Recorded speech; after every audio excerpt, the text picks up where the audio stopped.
감정이라는 것은 참으로 신비롭습니다.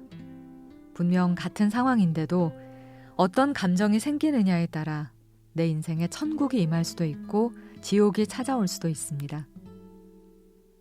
또한 이 감정이라는 것이 고마운 손님일 때도 있지만 때로는 불청객의 모습으로 내 의지와 상관없이 아무 때나 불쑥 찾아오기도 합니다.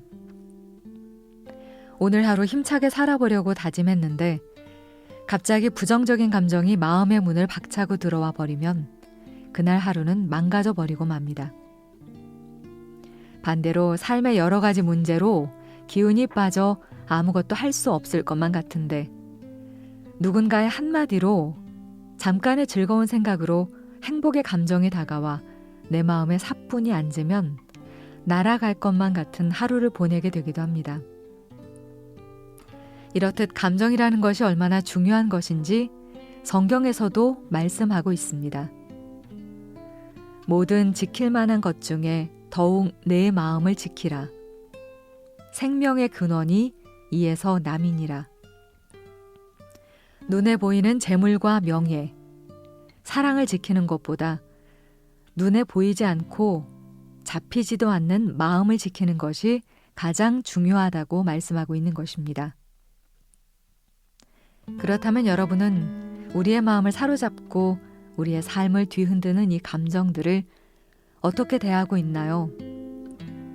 특히 부정적인 감정 앞에서는 어떠한가요? 갑작스럽게 찾아와 우리를 흔들어 놓는 이 부정적인 감정들을 어떤 표정으로, 어떤 말로, 어떤 기분으로 마주하고 있나요? 혹시 하나님을 안다고 말하면서도 아직 하나님을 모르는 사람들과 똑같은 방식으로 이 감정들을 마주하고 있지는 않나요? 하나님께서는 이런 우리의 모습을 보시며 오늘도 마음 아파하십니다. 이 책은 단순히 내가 상처받았을 때의 감정만을 다루고 있지 않습니다. 우리는 상처받고 시험받으며 살고 있지만 때로는 우리가 다른 사람에게 상처를 주고 아픔을 줄 때도 있기 때문입니다. 본의 아니게 남에게 상처를 주게 되었을 때는 더욱 답답합니다. 내가 피해자라면 어디에 가서 하소연이라도 하고 원망이라도 할 텐데 내가 상처를 입힌 가해자가 될 때는 어디에다 속 시원히 말도 못합니다. 하지만 하나님께서는 그런 우리를 결코 외면하지 않으십니다. 그럴 수밖에 없었던 우리의 마음을 헤아려 주시고 우리가 무엇을 잘못했는지 알게 해주시면서 과거가 아닌 앞으로의 삶을 위해 우리가 기억해야 할 부분을 세심하게 일러주십니다.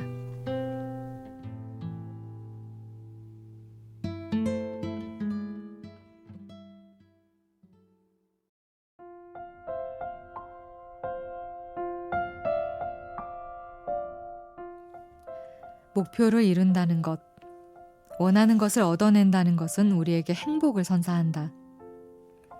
하지만 아이러니하게도 목표를 이루는 그 순간 뭔지 모를 불편함도 함께 찾아오는 것이 사실이다. 특히 경쟁 구도에서 이겼을 때 혹은 누군가 가지고 있던 것이 나에게로 왔을 때 느껴지는 그 불편한 감정은 나를 나쁜 사람으로 만들어버리고 만다. 내가 악행을 저질러서 얻은 승리도 아닌데 이 미안한 감정은 쉽사리 떨쳐지질 않는다. 엘가나의 두 아내 한나와 브닌나의 이야기를 보면 브닌나는 자식으로 인해 기쁨을 누리는 반면에 한나는 아기를 낳지 못해 슬픔의 나날을 보내게 된다. 브닌나가 자식으로 인해 기쁨을 얻는 것은 한나의 처지에서 보면 절망 그 자체라고 해도 과언이 아닐 것이다. 이처럼 본의 아니게 우리가 누군가로 하여금 절망에 빠지게 할 때 하나님은 우리가 어떻게 행동하기를 원하실까? 여기에서 우리는 브닌나가 이 문제 앞에 어떤 태도를 가져야 하는지를 분명히 배워야 한다. 사실 브닌나가 자식으로 인해 기쁨을 얻는 것 자체는 잘못이 아니다. 하지만 문제는 브닌나가 자식이 없는 한나를 괴롭히고 업신여겨 격분하게 만들고 있다는 데 있다. 당시 시대적 상황으로 보면 대를 이을 자식을 여럿 낳은 것 자체만으로도 분인나는 이미 집안에서의 위치와 남편의 사랑을 어느 정도 확보했다고 볼 수 있다. 그만큼 마음의 여유를 가질 수 있었음에도 불구하고 분인나는 한나의 아픔을 이해해주지 못했다. 자식이 없는 한나를 걱정하고 배려해주는 남편 엘가나의 마음을 받아들여 주지 못하고 상대방의 절망 앞에서 교만한 태도를 보이며 그 아픔을 더욱 가중시켰다. 나의 성공과 상대방의 절망 사이의 간극은 결코 적지 않다. 하지만 그 앞에서 교만함을 갖지 않는 것만으로도 이 간극은 갈등으로 번지지 않을 수 있다. 다시 말해 상대방의 절망 앞에서 교만하지 않은 태도만 보여도 문제는 생기지 않을 수 있다. 교만이란 직접적으로 자신을 자랑하는 것이나 상대방을 멸시하는 것만을 의미하지는 않는다. 레이먼드 크레이머의 저서 예수 심리학을 보면 신약 성서에 등장하는 교만에 대해 잘 정리되어 있는데 여기서는 하나님의 능력이 아닌 자신의 능력을 믿는 것 역시 교만에 포함된다고 말하고 있다. 즉 상대방을 무시하거나 스스로 우쭐해하는 태도를 보이지 않는다 하더라도 자신의 성공을 하나님의 능력으로 인정하지 않는다면 그것이 바로 교만이다. 그러므로 교만을 막기 위해서는 자신의 성공에 내가 한 것이 없음을 분명히 인정할 수 있어야 한다. 놀라운 것은 교만을 버리게 되면, 즉 나의 성공과 기쁨을 하나님의 역사로 인정하게 되면 나로 인해 절망에 빠진 상대방 역시 위로를 얻게 된다는 사실이다.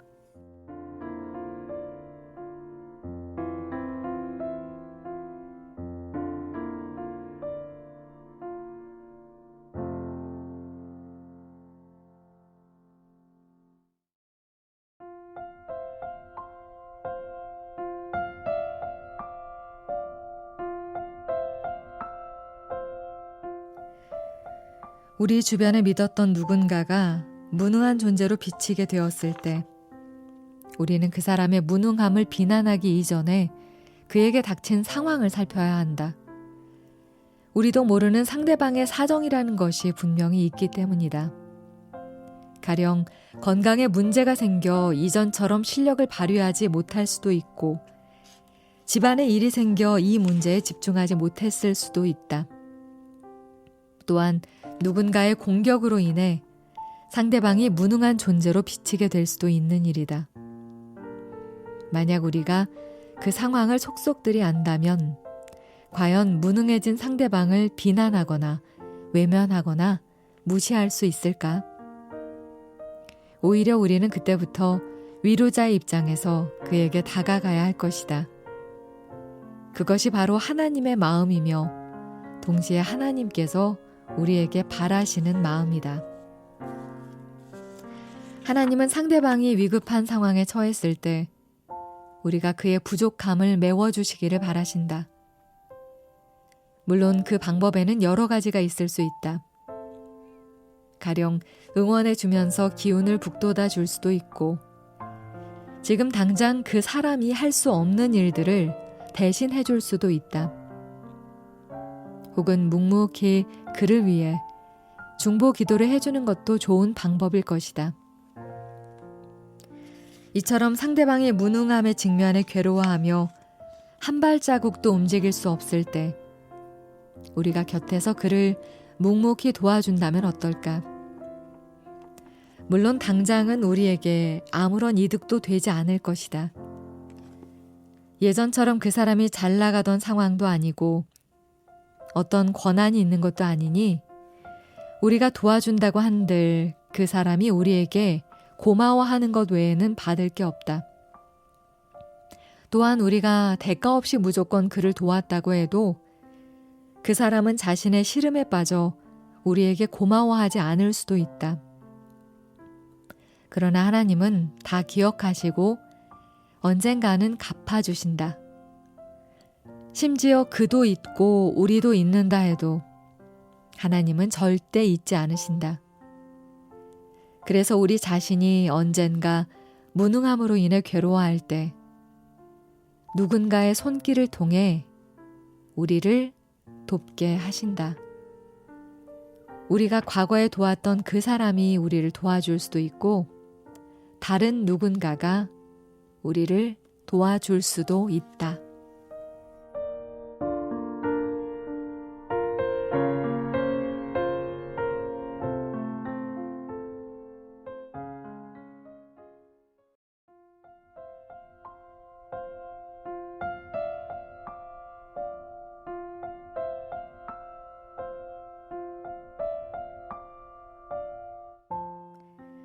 이 세상에서 상대방에 대해 완전히 객관적인 판단을 할 수 있는 사람이 과연 존재할까? 단도직입적으로 말해 이 세상에 그럴 수 있는 사람은 없다. 한 사람에 대해 정확하게 모든 것을 알고 있는 유일한 분은 바로 하나님뿐이시다. 그런데 그처럼 그 사람에 대해 모든 것을 다 아시는 하나님께서 그 사람을 어떻게 대하시는지를 보라. 그의 허점과 단점을 알고 계시기에 그것으로 그를 미워하실까? 차별하실까? 하나님께서는 그 모든 허물을 다 알고 계심에도 그 사람을 오직 사랑으로 감싸주신다. 물론 책망하시는 경우도 있지만 그조차도 사랑에서 기인한 것일 뿐 결코 차별적인 마음에서가 아니다. 이처럼 모든 것을 다 아시는 하나님도 그렇게 하지 않으시는데 그 사람에 대해 제대로 아는 것이 거의 없는 우리가 과연 그 사람을 차별적인 태도로 대할 수 있는 것일까? 우리가 알고 있는 아주 작은 지식과 정보에 의존해 그 사람을 대적하거나 미워해도 되는 것일까? 잘못된 선입견으로 상대방을 차별하고 차별적으로 대하고 있다면 이를 해결하는 방법은 선입견을 버리는 일일 것이다. 그렇다면 선입견을 버린다는 것은 무엇을 의미할까? 우리가 알고 있는 것이 전부라고 믿지 않고 상대방에 대해 보다 더 잘 알기 위해 노력하는 것을 말한다. 그러기 위해서는 무엇보다 서로 간의 사귐이 절실히 필요하다.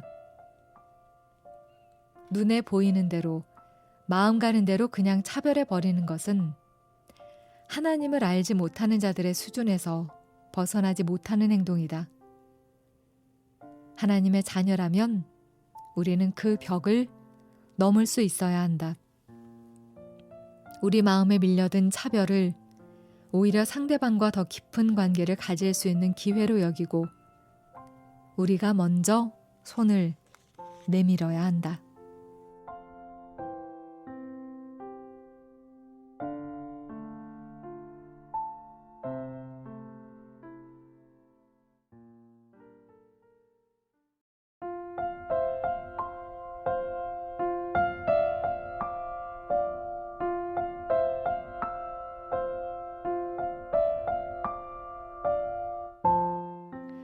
기독교적인 시각에서 사람을 바라보는 것은 완전 무결한 사람을 기대하는 것이 아니다. 문제가 있지만 그 문제를 기도로 메우고 하나님이 도와주시고 용서해 주시고 변화시켜 주실 것을 기대하는 것이 신앙인의 모습이기 때문이다. 곧 약하고 보잘것없는 우리를 하나님께서 위대하게 사용할 것이라는 믿음을 지녀야 한다. 우리는 사람을 볼 때 서양의 전래동화 신데렐라 속 이야기를 상상하곤 한다. 유술쟁이가 나타나서 생쥐를 백마로 바꾸고 호박을 마차로 바꾸어 주어 왕자를 만나게 되는 그런 인생을 꿈꾸는 것이다. 상대방으로 인해 우리에게 유익이 오는 기대감만을 갖는 것이다. 그러나 정말 위대한 삶은 그런 삶이 아니다. 정말로 위대한 삶은 매우 현실적이고 도전적이다. 신데렐라 이야기와는 상반되는 우리나라 전래동화인 바보온달과 평강공주를 보자. 평강공주는 바보온달을 처음 만났을 때 그가 굉장한 왕자님이기를 바라지 않았다. 반대로 그의 미천한 모습을 보고 그를 멸시하지도 않았다. 평강공주는 오로지 바보온달을 어떻게 하면 위대하게 만들지에만 초점을 두었고 실제로 그를 멋지고 용맹스러운 장군으로 바꾸어 놓았다. 우리는 상대방으로 인해 우리가 어떤 유익을 누릴 수 있을지에만 집중할 것이 아니라 문제 있는 사람을 만나서 그 문제를 해결하고 그를 위대한 인생으로 바꾸는 데에 의미를 두어야 한다. 그 가운데서 사람을 만나는 기쁨을 누릴 수 있어야 한다. 배우자이든 친구이든 동역자이든 동료이든 부족하고 문제 있는 모습이 나타나면 원망할 것이 아니라 하나님이 우리를 통해 그 사람의 부족함을 채우실 것이라는 마음을 가져야 한다. 물론 하나님은 누군가의 부족함을 채우실 때 직접적으로 채워주기도 하신다. 그러나 때로는 다른 사람을 통하여 그 일을 행하기도 하신다. 이러한 사실을 기억하며 상대방을 바라본다면 창조적인 마음을 가질 수 있다. 그럴 때 비로소 하나님이 우리를 통해 상대방에게 하실 일을 기대할 수 있게 된다. 기대란 바로 이럴 때 필요한 것이다.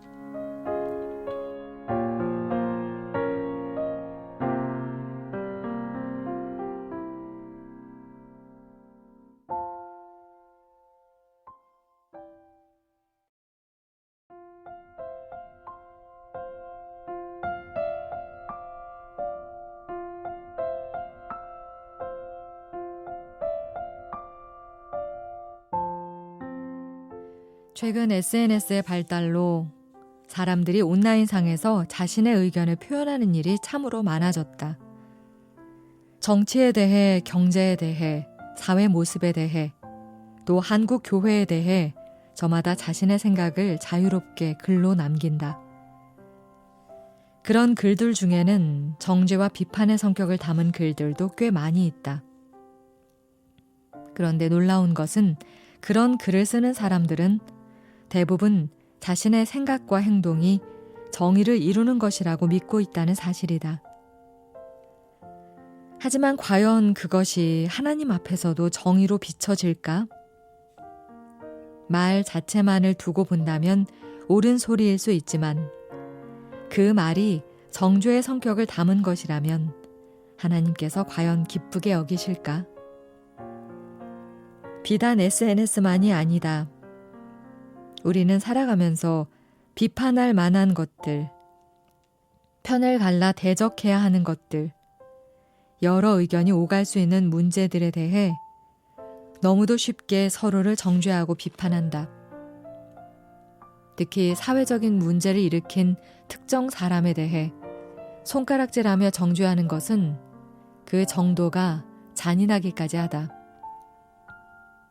이처럼 많은 사람이 참으로 쉽게 정죄의 선을 넘나들면서 심지어 그것이 정의로운 모습인 양 자부하기까지 한다.